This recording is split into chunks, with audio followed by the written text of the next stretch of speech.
right, welcome in episode 76. What's Right with Nick Wright, podcast and YouTube show, our week 4 NFL gambling show.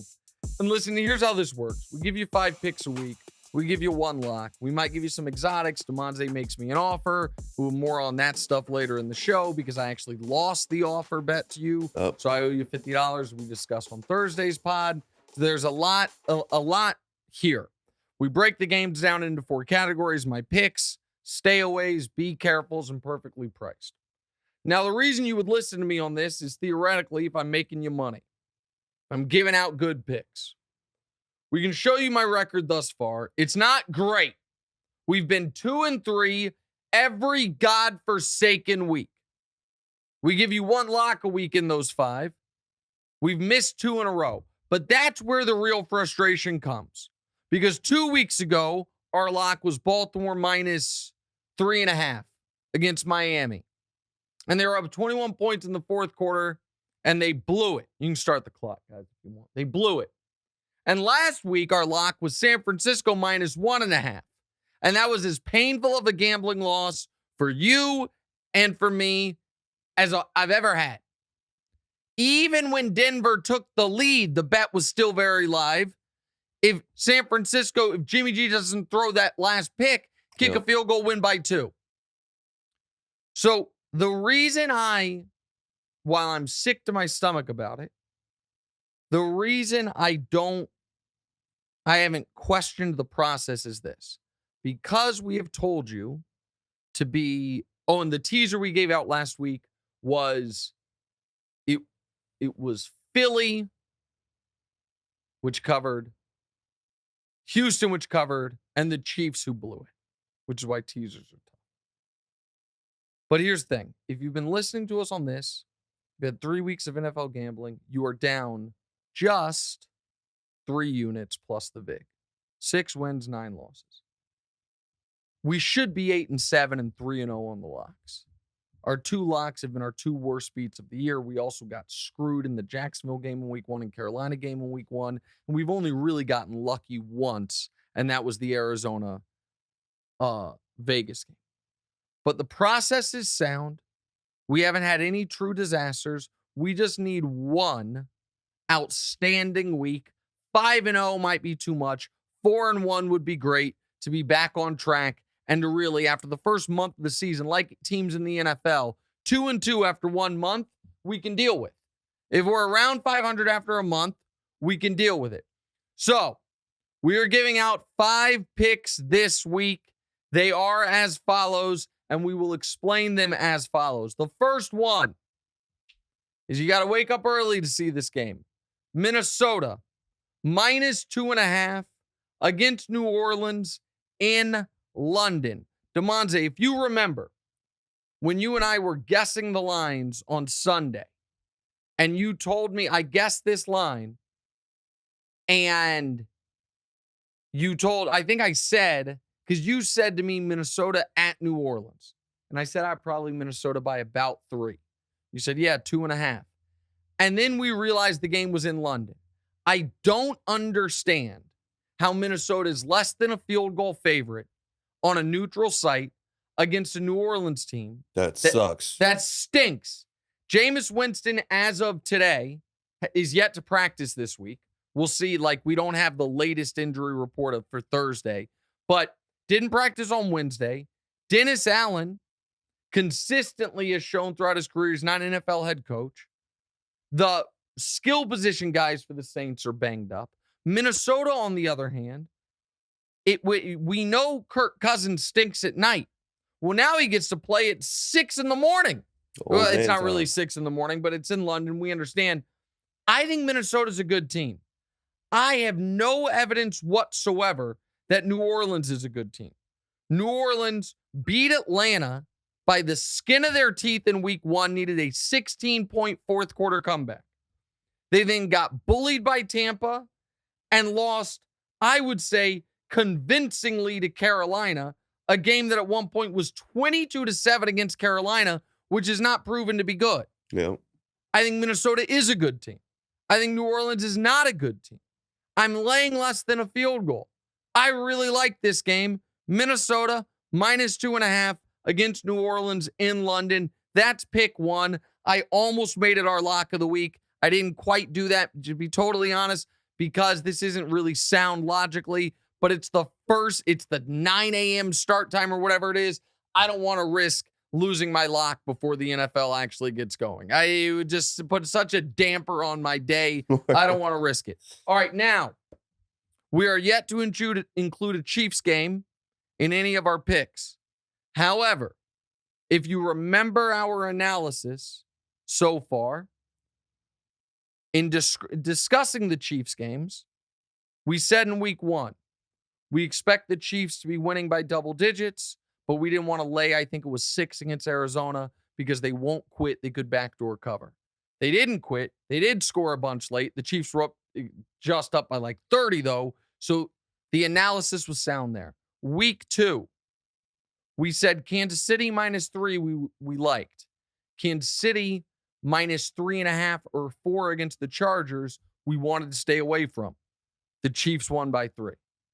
Week 3, we included the Chiefs in the be careful area because it felt like a little too easy of a line. The Colts stink. The Chiefs are awesome. Why aren't they favored by a touchdown? Now, I didn't think the Chiefs could lose outright, but we had that one right as well. For the first time, we're including the Chiefs in one of our picks. They just have to beat the Bucs. I believe they will beat the Bucs. Kansas City -1 is the play. Patrick Mahomes, we've gone over it, is the greatest September quarterback in league history. The Chiefs have a little bit of get back in them for this game because the Bucs did beat them in the Super Bowl, and the Chiefs blew that game last week. Tampa shouldn't feel like they blew that game last week. Tampa against Green Bay was lucky to be in the game at the end. Yeah. Additionally, Mahomes knows this might be the last time he ever plays Brady. In fact, unless both teams make the Super Bowl, or unless Brady changes teams, this will be the last time he ever plays Brady. You don't play the NFC teams more than once every few years. This is going to be Mahomes' last shot at Brady unless both teams make the Super Bowl this year or Brady keeps playing longer. I don't think the Chiefs are going to have the kicking issues they had last week. I don't think the Chiefs are going to have the drop passes they had last week, the cowardly 4th down decisions they had last week. Tampa, on the other hand, I think is going to struggle. This game's going to be in October, though. Oh, that's a good point. Patrick Mahomes is the best September-rated quarterback. Okay, you know what? That's a fair point. I still like the Chiefs. You know what? You are correct, though. It will be in October. Well done, sir. The final September game was Bengals-Dolphins. My apologies. It's a good point. I didn't realize it. It's the day before my birthday, actually. I don't think Kansas City is going to have the cowardly 4th down issues that it had this past week. And I think Tampa, even with the weapons back, is going to struggle to score 21 points. The Chiefs in Mahomes' career have lost twice ever when the defense allows less than 27 points. Oddly enough, both were to the Colts. One was last week. So can Tampa get to 27? I don't think so. The Chiefs won't lose a back-to-back games where the defense plays well. I believe in Mahomes. I actually do believe in Tampa as well. But we said before the year, the most brutal part of Tampa's schedule was this opening month. They're dealing with even more injuries than we thought. It then softens up greatly. If you remember before the year, I said if you gave me odds, I would bet Tampa under 1.5 wins through 4 weeks. I love Tampa at under 2 wins through 4 weeks, knowing if they go 2-2, it's a push. I don't think Tampa's going 3-1 in the first month. I don't think Brady's just right yet. I do think the Chiefs' offensive line bounces back. I like Kansas City -1. All right, one more favorite. And I understand that underdogs are usually the sharper side of things. This one, however, I think it's going to fall into a few of my rules. Yeah, you're going to have to explain yourself a bit on this one. Well, okay. Las Vegas -3 at home against Denver. Yep. Okay.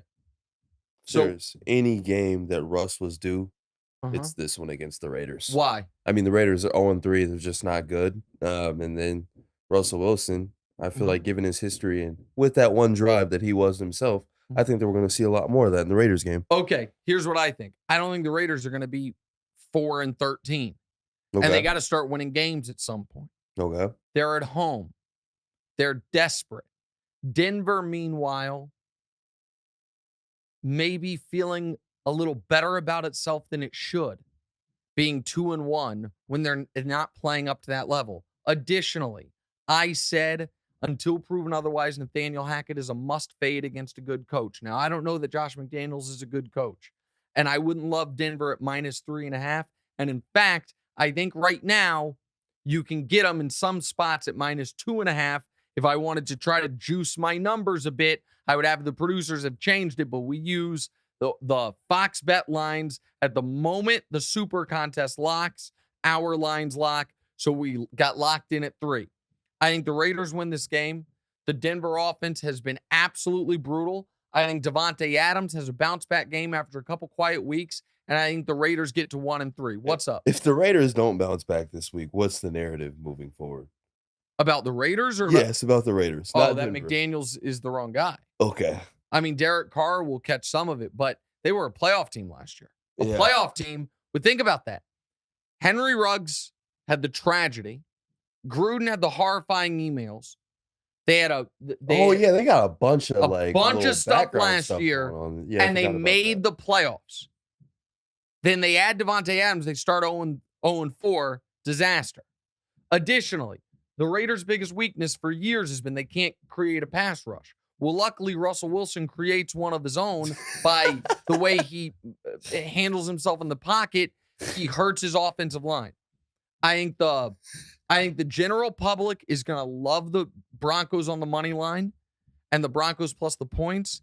I like the Raiders at home laying the 3 points. Now to some dogs. First few weeks is the type of game I wouldn't have bet.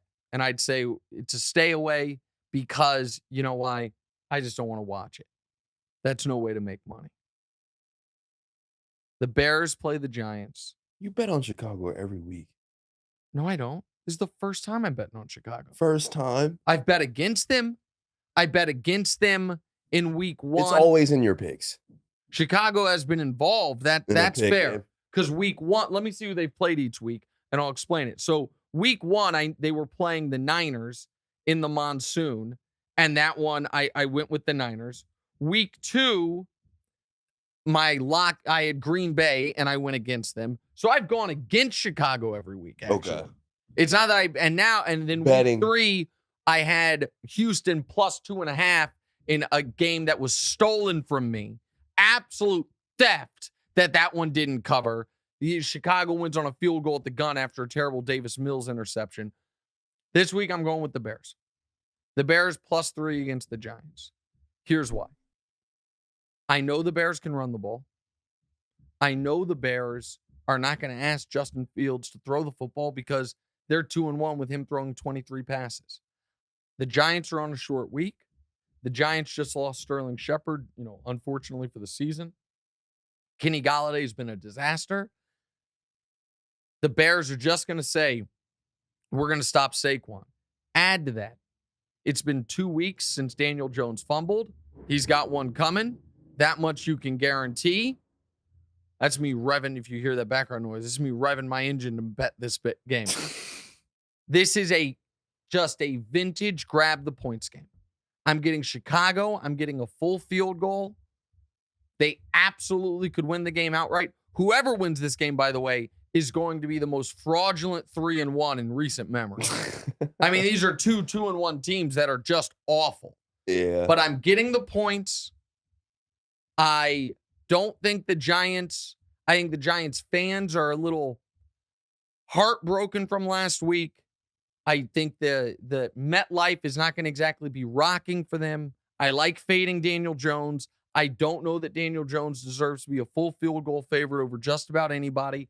Also, when it comes to the Giants, I understand everyone loves the story of the Giants, or they did love the story of the Giants. Let me remind you what the Giants have done this year. In week 1, they play the Titans.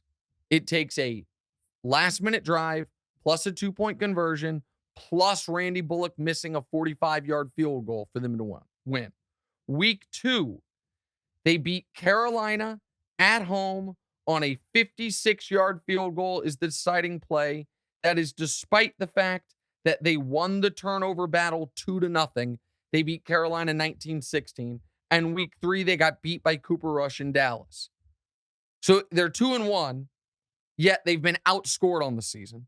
They've shown no ability to beat a team by any significant margin. Both of their wins have come down to kicks in the final minutes. Chicago +3. And now, my lock of the week. A team that is catching 6.5 that I believe is going to win the game outright. And in fact, I even might have our first teaser, our first parlay of the week later in the show. Jacksonville +6.5 at Philly. Jacksonville is one defensive lapse away from being 3-0. Week 2, they played the Colts, who are not good but not horrific, and blanked them 24-0. Week 3, they played the Chargers and kicked the shit out of them. Philly, meanwhile, absolutely has looked very impressive.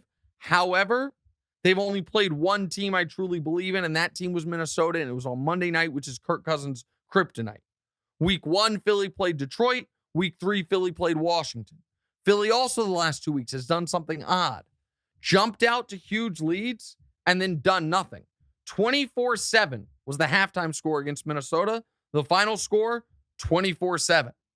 24-0 was the halftime score against Washington. Final score, 24-8. So Philly has scored, by the way, they also scored 24 points in the first half of week 1, but they added 14 more. Philly has not been a great second half team. Jacksonville, I think, will win this game outright. I would be shocked if they get blown out. This line opened at 7, and I told you, back before you retired from betting, that betting Jacksonville +7 was the move because it was going to move a bit towards Jacksonville. It did at 6.5. Trevor Lawrence is the real effing deal. I like Jalen Hurts has played great. Trevor Lawrence is better than him. Jacksonville's defense with the number 1 pick of the draft, Walker, he has been outstanding. They have a totally revamped defense. Doug Peterson's been good. Trevor Lawrence has been outstanding. The last 2 weeks, they have won by a combined 52 points. Philly also is a very good team, but they are not a juggernaut despite their record. What's up? Do you have are we good or no? No. I didn't know if you were going to have an issue with my pick here. I was reading your eyes. No, I like Philly. I don't like them like on this line, but I like Philly. I think Philly's a good team. And I think right now, I laughed at people before the year that were saying the Eagles could be the 1 seed in the NFC.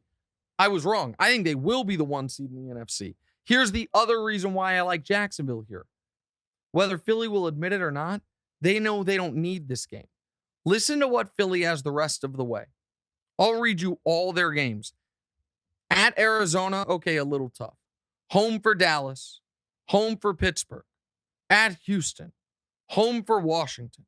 At Indy, a little tough. Home for Green Bay, very tough. Home for Tennessee. At the Giants. At the Bears. At the Cowboys. Home for New Orleans. Home for the Giants. They have two semi-tough games. The Packers game and the Jags game. Every other game they play one of the worst teams in the league. I like Jacksonville. I believe in Trevor Lawrence. It's my lock of the week. So there's my 5 picks. Minnesota -2.5. Kansas City -1. Vegas -3. Chicago +3. And Jacksonville +6.5. We are going 4-1 at a minimum. We are getting the lock at a minimum. And 5-0 could be on deck. If next week I come back here and we're 2-3 again, we gotta start the process over. I think we gotta switch seats at that point in the gambling show. Oh, that's also, by the way, we're gonna go through the rest of the slate quickly in the B block. In the C block, we'll give you our survivor pick, which is the one thing we've done well in a nation where 80% of people have lost their survivor picks already. We've given you 3 winners, and Damonza is gonna pick his 3 favorite bets of the week, and we're gonna start tracking that as well to see if at the end of the season he would have been profitable if he didn't retire from gambling. All that's coming up next. What's right?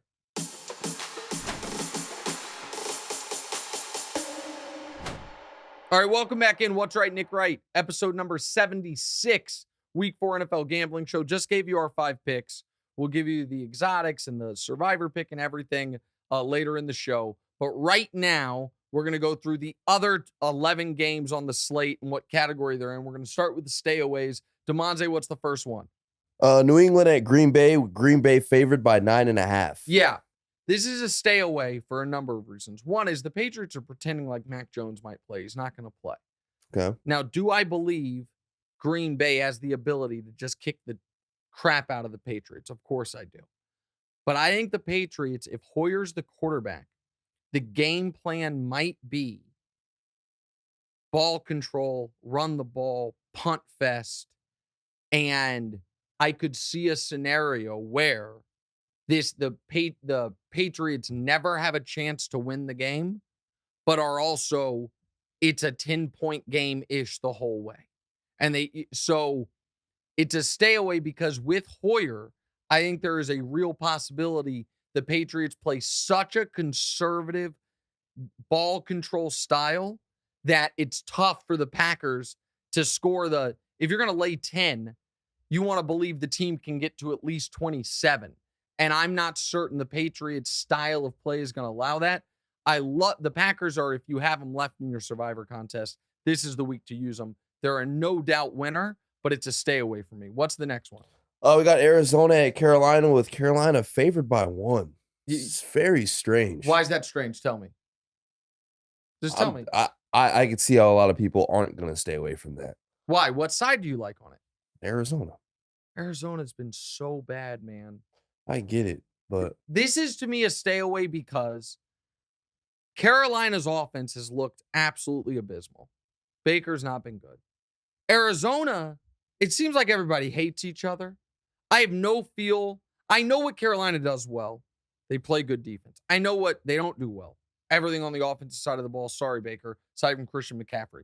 Arizona, on the other hand, for like 15 minutes this season, looked super dynamic and exciting. And every other part of this season has looked absolutely blah and terrible. If I had to pick a side, it would be Carolina. But this is just, to me, a vintage stay away because you don't know any given week what you're going to get from either of these teams. All right, next. Go ahead. Did you want to say something? No, it's fine. Okay, next. Jets at Pittsburgh. Pittsburgh favored by 3.5. Yeah, so I'm not laying more than a field goal with Mitch Trubisky. And I'm never, ever betting on either Joe Flacco or it's probably going to be Zach Wilson. By the time this comes out, people might know it's Zach Wilson. But Zach Wilson in his first game back is the reason we created stayaways. Because we have no, and that's not a knock on Zach, but you have no idea how healthy he actually is, right, what he's going to look like. So you can't bet the Jets. You can't bet the Jets getting, less than 4 points. And I'm certainly not going to lay more than a field goal with, I might have said Jacoby Brissett, but I meant Mitch Trubisky. No, you'd say Brissett. Okay, I'm not laying more than a field goal with Mitch Trubisky. So that's a vintage stay away. All right, now the be careful. Be careful is the category where it seems like they're trying to bait you into one side. Go ahead. We got Miami at Cincinnati with Cincinnati favored by 4 points. Okay, this started off when it was Cincinnati. It was Cincinnati minus 2.5.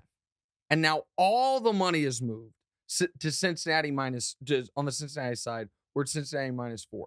This is a be careful because I do think Cincinnati's going to win, but I actually think Cincinnati has become too trendy of a pick.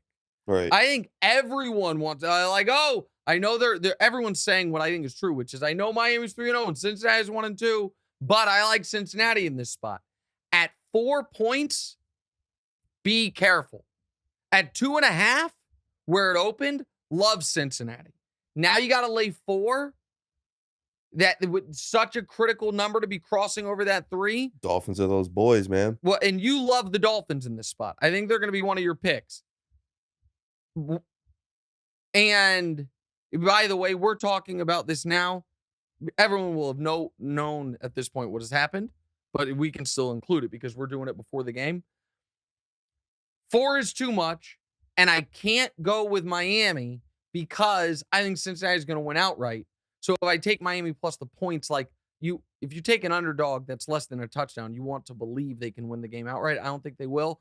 And I think too much of the public is on Cincinnati, which is also the money line side I'm on. Just be careful. I wouldn't bet it. And thankfully, by the time you guys are hearing this, you will have not been able to take this advice because the game will have happened. Okay. So you will have either bet it or not. Next. We got Atlanta at home versus Cleveland, and they are 1.5-point underdogs. All right. Atlanta is 1.5-point underdogs. Yeah. Oh, okay. You got it right. You said okay. Right. No. I thought I was. No, you said exactly right. So here's the deal. Everyone in the world is going to take Cleveland. Cleveland should be 3-0. They've been running all over everyone. Yeah, Nick Chubb. Are they going to be able to stop the run? Yeah, everybody's going to be on Cleveland. Yeah. Careful now. Got to be careful now, guys. Atlanta runs the ball exceptionally well. Cleveland is still starting Jacoby Brissett. The entire gambling public is going to be laying points on the road with Jacoby Brissett. I'd be shocked if Myles Garrett plays. He was in this terrible car accident. Cleveland has looked awesome. There's going to be a game where Jacoby looks terrible. Atlanta, meanwhile, is feeling like, did we save our season with that win against Seattle? Are we alive? Now, do I feel good enough to bet Atlanta? I don't. But I think this is going to be a game where the Action Network tweets out 82% of the handles on Cleveland minus less than a field goal. Be very, very careful. Next. We got Baltimore at home versus Buffalo, and they are 3-point underdogs. Yeah, Baltimore's 3-point underdogs. Here's why I say be careful. People are going to look at what Tua did to the Baltimore secondary. Buffalo coming off that terrible loss. Buffalo's still on the top of everyone's power rankings, and they are going to be hammering the Bills. Everyone's going to be on the Bills. I actually do think the Bills are going to win this game. Wow. Why are you shocked by that? I mean, the overrated Bills versus your guy Lamar and the Ravens? Well, the Ravens defense has been brutal. It's been simply brutal. And, I mean, they let Mac Jones throw for 300 yards. They picked him off a bunch. The Ravens defense against Buffalo scares me. But that 3 points, I don't know about it. And I know the whole world's going to be on Buffalo. And something just tells me, even though I like that somehow, and I know it's only a 1 or a 2-point win, you know what I could see happening in this game? I'm not predicting this, but I want to put it out there in case it does. I could see this being a game that is decided on a failed 2-point conversion by Baltimore. And Buffalo wins but doesn't cover. They finally get their close win. I see I know the whole world's going to be on Buffalo. I also would be on Buffalo. Something uneasy in my stomach about this game. Just be careful. And if you feel like you must bet a side, keep in mind, this will be one of the only times you ever get Baltimore at home getting a whole field goal. The smart money would be on Baltimore. I think the public's going to be on Buffalo. Be careful here. Next one. We got the Rams at San Francisco. San Francisco is favored by 1.5. Okay, the reason I say be careful is I can't imagine anyone betting San Francisco here. Yeah. The Rams, after the week 1 hiccup, have looked good. They are laying less than a field goal, and they are going to be the super public side. However, last year's NFC Championship game notwithstanding, Kyle Shanahan has owned McVay. I think the Niners have an outstanding defense, but they don't have Trent Williams, who's the best player on their team. So for all these reasons, the public is going to be on the Rams. History says it's the Niners. Is that left tackle still going to be injured? That's why I said the best player. Oh, okay. That's what I'm talking about. Trent Williams. Yeah. No, he's not going to be playing. At least I don't think he's going to be playing as of recording of this. wouldn't have it in me to bet on Jimmy G with no Trent Williams laying points against Aaron That's Donald. definitely one of my picks. Which one? The Rams side of it? Yes. See, this is why you got to be careful. Damonza says definitely one of his picks. This is what I'm talking about. The square better is going to be all over the Rams. I might create the be careful category based on, I might just Damonza's picks. Text you and text our group and see which side you love. All right, we'll very quickly go through perfectly priced. Go ahead. We got Washington at Dallas, with Dallas favored by 3 points. That's exactly what it should be. Okay. I mean, listen, they're both mediocre teams, both with below average quarterbacks. Dallas is at home. Dallas has a great defense. If I had to bet a side here, it would be Dallas purely because Carson Wentz has got sacked 9 times by Philly. What's DeMarcus Lawrence and Micah Parsons going to do? But Dallas is on a short week. That line's exactly right. Next. Seattle at Detroit, and Detroit's favored by 4. Yeah, I think I almost included Detroit in my picks. Okay. But then I thought about it, and I was like, okay. Detroit hadn't been favored in a game in years until a couple weeks ago. Now they're favored by more than a field goal. Feels a little rich. Sketchy. Geno hasn't played terribly this year. The Detroit defense is not great. I expect Detroit to win. I expect it to be a 1-score game. You've got to give them, you can't call it a field goal game because you can't say Detroit and Seattle are the same quality team. They're not. Detroit's better. Price just right. Next. All right, Houston's 5-point underdogs at home against the Chargers. Yeah, the reason I know this is perfectly priced is, well, I shouldn't say the reason I know it's perfectly priced. The Chargers should be 7.5-point favorites in this spot. Okay. But no Rashawn Slater, no Joey Bosa, banged up Justin Herbert. That's got to be worth about 3 points. And so they should be 7.5 or 8-point favorites. Those injuries knock it down at least a field goal. Expect the Chargers to win. The Chargers are going to be a popular suicide pick this week if you don't have a Green Bay available to you. But I don't think you can favor the Chargers by a full touchdown with those guys missing. Okay. All right, next one. Indianapolis favored by 3.5 points at home versus Tennessee. Okay. At 2.5, this would be in my picks. Okay. 3.5, though, is just right. Indy's not going to beat anybody resoundingly right now. The offensive line hasn't been good. There might be a bit of an emotional letdown after the Chiefs. The Titans, on the other hand, stink. But I expect this to be a low-scoring, fast, running game-centric, 3-point, 4-point game, 3.5 points exactly right. So we got Dallas, Detroit, Houston, Indianapolis here. Yeah. Should we just rename the perfectly priced to games that Nick does not want to watch? No. I mean, looking at these games, man. This week it happened, this week it happens. Except for what? Well, I'm interested in seeing how the Chargers look. Oh, of course. Yeah. I'm interested in is seeing how the Chargers look. And, I have a lot of money riding on Indy being decent this year. okay. So I'm a little interested in that as well. But this week, I think the perfectly priced games do coincide a bit with some of the worst Stinkers in games there. of the week. That's fine. All right. Damonza's picks, my survivor pick. I've got a parlay for you this week, and Damonza's got an offer. We do all that when we wrap the show next.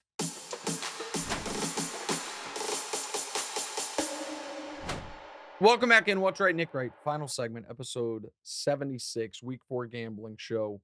All right, so we already gave you our 5 picks of the week. I'm just going to reiterate them real quick. Minnesota minus 2.5 in London against New Orleans. Kansas City minus 1 at Tampa. We don't yet know if that game's actually going to be at Tampa. We think it is. It could be moved to Minneapolis, but as of recording, it's still going to be at Tampa. Las Vegas minus 3 against Denver. Chicago getting 3 against the Giants. And Jacksonville getting 6.5 against Philly. The lock of the week is Jacksonville getting 6.5 at Philly. That is also going to be our first parlay. We are money line, so just to win. I already have put it in, actually. A money line parlay. And this could be dead by the time people hear this. Put it in Monday evening. Jacksonville, money line. Cincinnati, money line. That pays, let me see exactly what I got it at, because I got Cincinnati at minus 190, Jacksonville at plus 220. That pays plus 485. Okay. So $100 win $485 or however you do it. That's our first parlay of the year. It will go on the ledger. I think Cincinnati, by the time you will have heard this, will have won. I think the last remaining undefeated team will be Philly. And I think by Sunday evening, there will be 0 remaining undefeated teams. That's the parlay, Cincinnati and Jacksonville. So that is our one exotic this week. We now also have to, I love that graphic. We now have to give you out our survivor pick. Week 1 survivor we gave you was Baltimore, alive. Week 2 we gave you was Green Bay, alive. Week 3 we gave you was Minnesota, alive. This week, the survivor pick is the Chargers. Do I feel great about it? I don't. This is a week you really want to have Green Bay available to you. Chargers are on the road and they're banged up. Houston, on the other hand, I don't think is actually trying to win. I think the Chargers. Now, if for our purposes, that's locked in. Obviously, if Justin Herbert all of a sudden isn't playing, you can change it by Sunday morning. Right. But the Chargers are the pick. All right. So what are we doing here, Damonza? How do you want to do it? What are we doing next? Are we doing the exotics? Yeah. So yeah. Let's, you gave me a lesson last week in these teaser things. Yeah. Let's see if I got it right. Yeah. What do you think of me doing a 3-teamer? Jackson plus 16.5 points. KC plus 9 points. Yeah. And the Packers just to win. And at that line, 600 wins 500. Yeah, it's -1. Minus 120, sorry. So 600 wins 500. What do you think about that? I mean, that's a really good teaser. Yeah. I mean, that's a really good teaser. I mean, you're not supposed to cross the 0 on the Kansas City thing. But a 3-team 10-pointer, oh boy. And here's the problem with that one. I'm just going to be honest. You're getting no teaser value on Jacksonville. Not enough, at least. Like, the thing with 10-point teasers is they always look good because you get to move the lines 10 points. But I get with Jacksonville, you'd love it even more if they were plus 7.5. And so the 10-point teaser, it crosses all the way to plus 17.5. But the Packers just to win, the Chiefs to keep it within a score, Jacksonville not to get blown out. All right, you might have sold me on that one. I got to think about it, and I got to see how the lines move, but I like that one a lot. Okay, so that's a good teaser. That's a really good teaser. Do you know, before we get to the offer, do you know what your 3 picks are going to be yet? Yes. All right, listen, we have to add these to our ledger, and we'll keep the score. We'll add Damonza's score sheet to it. What are your 3 picks this week? So my 3 picks are, first of all, that I'm bopping off you on one of them. Okay, that's fine. I like the Minnesota versus New Orleans. Minnesota minus 2.5. I've got to go with that one. Yep. My other one is Miami at Cincinnati. You're taking Miami plus the 4. Yep. But I honestly want the original line what it was when I looked at it last week. No, you don't. It's more in your favor. Oh, wait. Now. Yeah. I'm tripping. No, yeah. Yeah. I love that. And then the Rams. The Rams plus 1.5. Exactly. So Damonza's 3 2 picks, from the Be Careful.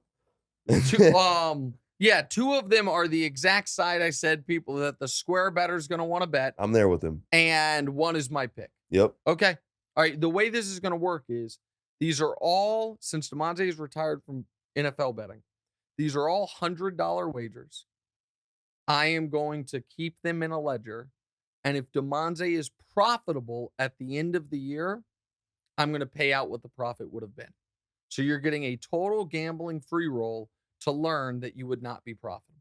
I'm also getting a free roll because I am not concerned at all that you are long-term profitable. Okay, all right. What's the offer this week? All right, so last week you accepted an offer from me and you lost. Yeah, it was looking good, though. When the Chiefs, would the Giants be the last undefeated team? And that bet was very live. You were nervous. But yeah, I owe you $50, which is why we did double or nothing on something. Yeah, we did the double or nothing on it was the Thursday night game. Yeah. We did it on the the Bengals. Yeah. Okay, sweet. Same thing. So people will have known what happened. Oh, there's the $50. Look at the new graphic instead of holding the phone. Okay, go ahead. Love it. We're 3 weeks in and you've yet to have a winning week on your picks, but I think you're due to go 0-5. I'm making a 5-game parlay, fading all of your picks. So this means kind of disappeared. So you're gonna have New Orleans, Tampa, Denver, the Giants, and Philly all to cover. All to cover. Exactly. Plus So, 2,500. yep. All right, I'm not taking that offer. That's stupid. Take it off the screen. I have something more interesting. Okay. I will bet you $100 that I go 5-0 before I go 0-5. That's the offer to you. I don't want to take that either. You don't want to take it. No. I'll bet you $200 to $100. I'll give you 2-1 that I go 5-0 at some point before I go 0-5. I'm not going 0-5. If I go 0-5, I'm retiring the show. We just changed the number. Change the show. All right, so yeah, I'll take it. That's a deal? Yeah, it's a deal. Okay, all right. That's the deal. You're not going 0-5, going 25-1, fading all my picks. That's stupid. Hey man. That's stupid. And you don't even believe in it because notice the pattern. There's no pattern. I've never gone 0-5. I've gone 2-3 every week. I don't like these bad vibes from you. I'm also late for television. I've got to go. There's the Gambling Show, episode 76. What's Right with Nick Wright. Hey, thanks for watching. Smash or just lightly tap that subscribe button. It all works the same. To get more from the show, and make sure you click. Why don't you want to mash the bell too, guys? Or just, lightly tap the bell to get notified every time new content drops. Check out full episodes of What's Right wherever you get your podcasts, or just hit the link in the description below.